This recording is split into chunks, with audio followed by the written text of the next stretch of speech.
मॉनगूज या नेवले को cobra killer भी कहते हैं, क्योंकि मॉनगूज और कोबरा जैसा जहरीला सांप जब आपस में भिड़ते हैं तो हर बार मॉनगूज सांप को मारने में कामयाब रहता है।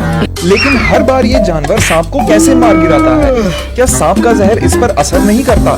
दरअसल इंसानों और जानवरों के मसल सेल्स के सरफेस पर एसिटिल कोलाइन नाम के रिसेप्टर्स होते हैं। ये एक तरह का प्रोटीन है जिसका काम नर्व से मिली इंफॉर्मेशन को रिसीव करना है और मसल को ये बताना है कि उसे क्या हरकत करनी है।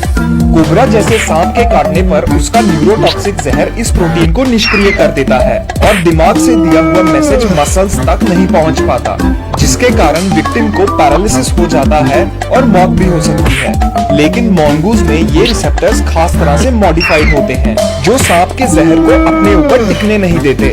इसी वजह से सांप का जहर मॉनगूज पे कुछ खास असर नहीं कर पाता।